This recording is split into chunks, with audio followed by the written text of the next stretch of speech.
Hey everyone, Blake Lovell, Southeastern 14, back here with more SEC basketball transfers. And once again, we were playing catch up from the weekend that was in the transfer portal, or over the past 2 or 3 days or so, focusing specifically on Alabama here in this particular video. We will get to the others that have taken place. Obviously, Tennessee's had another edition, Georgia with a pickup, Missouri, etc. We've also had some players transferring out. We'll get to those in other videos. But we're going to focus specifically on Alabama in this one. They are the defending SEC champions, the number one overall seed in last season's NCAA tournament. But as we know, the roster is going to look a bit different this upcoming season for the Crimson Tide. And we start with some additions, and that's going to be a few here we're going to talk about. Aaron Estrada from Hofstra heading to the Crimson Tide, and you're talking about a guy who is the back-to-back CAA Player of the Year.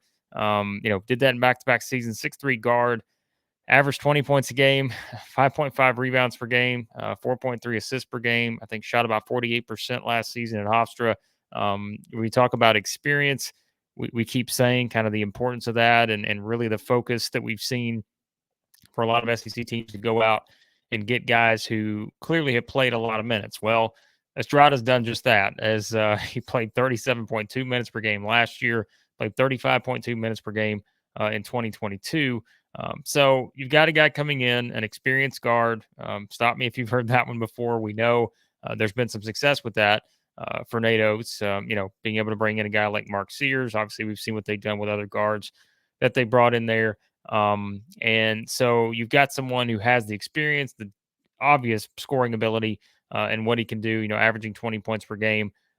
And also the 3-point element, right? We bring that up in a lot of these videos because when you look at one of the main themes this offseason in the SEC, we've seen a lot of teams go out and find, guys who can make threes. And certainly Alabama's been one of the better 3-point shooting teams in that regard in the SEC. We know how their style operates, and they're going to take a lot of 3-point shots. And so someone like Estrada, I think he made 73 pointers last season, shot about 37%. So you'll take that. I think if you're, the Crimson Tide in terms of looking at what your roster is going to look like now, next season, and needing to sort of reinvent things a little bit in the backcourt, specifically knowing some of the guys that have exited. I mean, we talked specifically with transfers, right?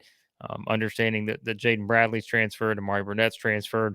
Certainly from a scoring standpoint, knowing that Brandon Miller is off to the NBA, other guys as well. Still waiting to see on others, and we'll talk about them here in a second. But Estrada, I just think it's his fourth school. He was at St. Peter's at one point. He was at Oregon at one point. But when you really see the production at Hofstra, I think it's pretty clear. Yes, as we always say with guys like this who are transferring up, you may have to play the wait and see a little bit just to see how everything comes together for the entire team and how the chemistry is built and everything. But I think we just look at this guy and the way he plays. Just sort of a Nate Oates type offensive guy in terms of the versatility he has on that end. Also averaged, I think, about 1.5 steals per game the past 2 seasons at Hofstra. So, yeah, just given his versatility, I think he'll be able to really help them. I mean, he was, a very sort of coveted guy, I think, just looking at his skill set. And obviously, you can't ignore the scoring ability.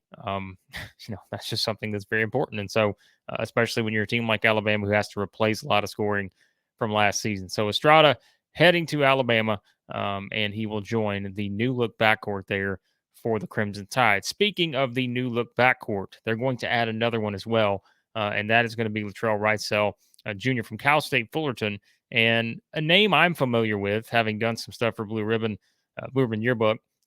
Did the Big West there for several seasons. Kind of did their preview in the off season, and had talked to Dedrick Taylor there, their head coach, about Wrightsell. I want to say maybe that was last year. I don't remember exactly what the time frame was, but clearly, you've got a player here who, again, if we're looking at it just from Alabama needing to rebuild its backcourt, another 6'3" guard, first team All Big West player, average 16.3 points per game, 4.5 rebounds per game. Um, again, you look at the theme, right? Made 72 3-pointers last season, shot about 38% from three. So some similarities there in terms of the numbers with Estrada and Wrightsell. But, I think it's understanding again what the focus is and what's going to excel in the Nate Oates style of play. And I think you see two guys like this who they've added to the mix that they feel very comfortable about what their role is going to be in this type of offensive system. And as we've always said too, look, I mean, it's when you see the way Alabama plays on the floor, it's going to be very appealing to a lot of different players because guys want to get out, and run and be able to shoot threes and just play the style they play. It's very attractive in that regard. So not surprised that ultimately these were two guys. I talked to someone on Friday kind of about these two in particular, and it felt like there was a pretty good chance that these were going to be the two guys that Alabama was going to land pretty quickly here. And yes, so that they wind up doing it with Wrightsell, like I said, someone that you know certainly proven guy who's made threes. I think the Big West. You've seen some pretty talented guys come through there, and yes, like every other conference, they'll get hit by transfers when you do have that sometimes, but I'm really excited to see what Wrightsell can do, specifically having, again, followed the Big West probably closer than most people, in the Southeast. We cover the SEC, but having followed that conference pretty closely, I'm very curious to see, just kind of what he's able to do now in Alabama. And just, again, looking at the backcourt, Estrada, as we said, is an addition. Wrightsell is an addition. Jaquan Walton, who we've already talked about in another video this offseason, he's an addition. Um, Mark Sears, Javon Quinterly, we don't know. They both entered their name into the draft. What's the likelihood that maybe those two come back? You've got Charles Bediako in there. Certainly, we're not looking at him from the backcourt standpoint, but just from the overall roster, there's still a lot of questions for Alabama, I think, heading into next season. And, again, the production that has to be replaced, you can't ignore it, especially for one guy in particular, Brandon Miller, and sort of that type of production from having that kind of guy. I don't think you're expecting anyone to come in and necessarily do exactly what he did. I think that would be way too high of expectations to think that's going to happen. But when you look at what they built, depth is always important in terms of the backcourt and the SEC, and especially in how they play. And I think these are two really solid additions. As we said, when you factor in the mix, they've already added Walton, guy with some size.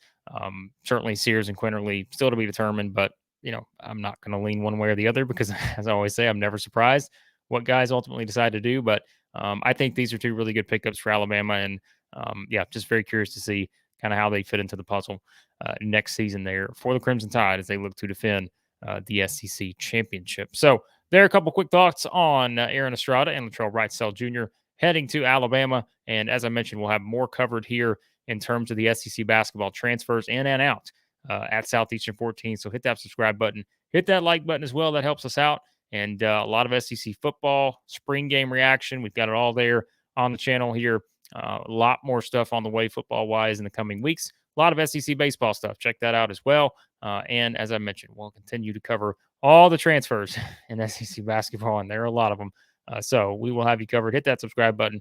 We appreciate you guys as always. So thanks as always for watching, and we'll talk to you again here soon at Southeastern 14.